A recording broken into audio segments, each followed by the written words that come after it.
Okay, so I'm going to answer a couple of questions here while I'm sitting here waiting for this rubber to vulcanize. The reason I don't use a great big boot patch that's like 6 times the size of the one that I have in there is because I don't have a machine that's big enough to do that. And honestly, these tires are fairly thin on the inside. There might be half an inch of rubber is all. I'm actually building up rubber. I'm actually making that spot much thicker. I'm adding probably 1/4 of an inch more rubber to it so that it's stronger than the original. The reason I can't put anything bigger on there is because of these plates. This plate here is like, I'm going to say it's an 8 by 8 or 8 by 7. 8 by 7, I'd say. So that gives me the maximum of the 6-inch patch, maximum, and that would be everything square. I don't even think that's 8 inches. It might be 7 by 6. But anyway, that being said, that limits me on the size of the patch that I can use. I'm actually thinking of getting Timothy to fire up his metal furnace, and we're going to make some of these plates that angle the sides of the tires that are 12 by 12 or 12 by 14 or 10 by 14. That way I can put bigger patches on the inside. I do have much larger boot patches that are cold vulcanizing patches. Was seriously considering putting one of those on the inside of the tire, but I just can't get it to, they won't stick. I've roughed these tires, I've put the rubberized cement in there, put those boots in there, and they always tear out. The best thing to do is to do the hot vulcanization process that I'm doing here. I am more than pleased with the way this works. This is actually for truck tires. It's not even meant for tractor tires. It's for truck and larger tires. So they're not quite right, but they'll work. As far as this tire, somebody asked what the cost of this tire was. It's about $3,000. This is a Michelin 710-70R38. This is the heavier duty one, so it's very expensive. That's why I'm farting around for 12 hours screwing around with these hot vulcanization processes. And it is going to work. It's going to work just fine. I've got about an hour left on this process here before I'm able to trim it up, make it look somewhat good, and then I'm going to throw it on that tractor. Timothy's working over here getting this trailer going instead of looking at computers. I'm going to throw something at him in about 2 seconds if he doesn't do his job. But anyways, next you'll see it going on the tractor. You ever smell your own burning spit? Stinks. Is that what I smell? Yeah, stinky spit. Okay, so this thing has been on here for a little over 2 hours, and I only needed it to be on there for an hour and a half, so we're A-okay, good to go. So what I'll do is I'll throw my switches off. I could have set the timer, but screw it. I got my trusty dusty assistant here, Miss Maria Teresa. And I'm going to just unwind this thing. Oh, she's hot. Yes. Takes heat and pressure for the vulcanizing procedure. I had aluminum in there. But,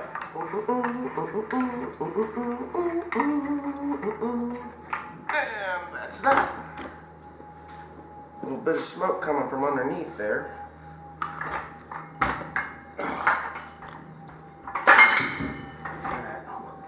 Okay.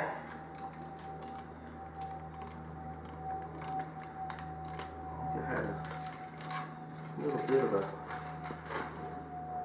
air pocket between the. Yep, she's hard. So what you do? That's what she said. That's what she said? Oh, you're picking up dirty habits, Teresa. See that? The knife does not go into the rubber. It's all about the same. As it cools, it will harden even more and more. There's an air bubble here. It must have been there. It is a low surface one, but you can't win them all, they say. But I will have to say that my repair is going to be a success. I'm so thrilled. I am. I'm actually really quite happy with this. Alright. A lot of people have said, oh, fuck, that's hot. You think that's funny? So if you get to buy this tire, how much will it cost? This tire is about $3,000. $3,000? This one is because it's a heavier duty tire. Some people said that their Michelin tires are junk. I beg to differ. I've had worse luck with, say, Goodyear Titan tires than I have with Michelin's. I had Trelleborgs. They did the same thing, only this was a slice. This was not a crack. This was a slice. Trelleborgs cracked.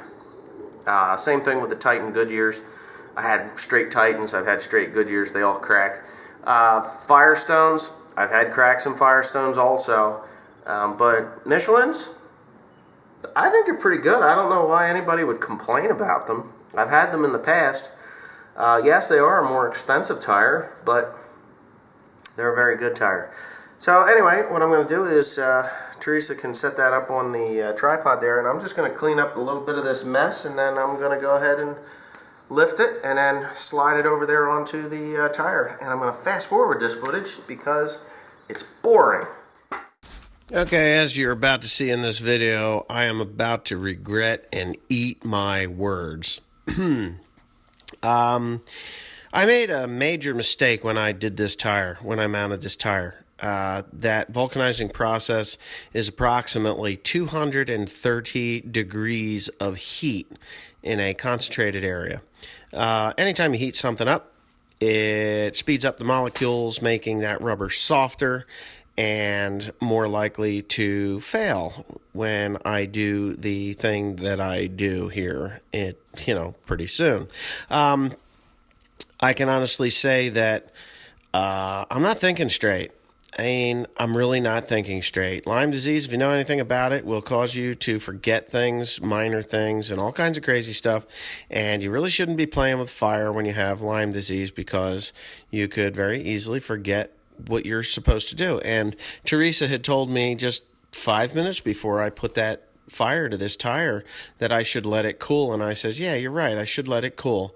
And then it just totally slipped my mind as I was just in a hurry. My main thought was to get the tire onto the rim, and I was going to actually go do something else. And then for some stupid reason, I decided to inflate the tire like I would normally do.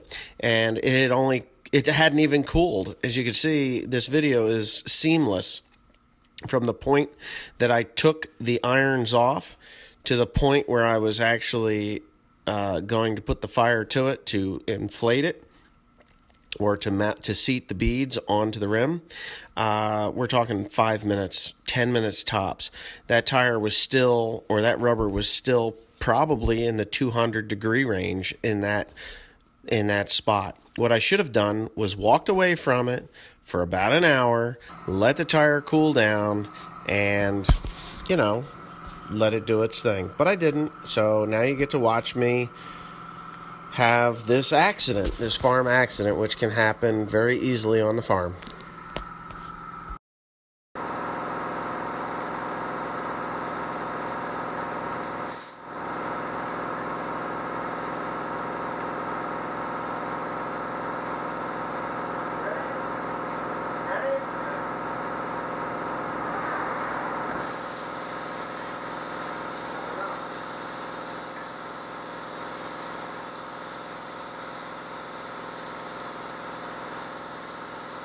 That will help.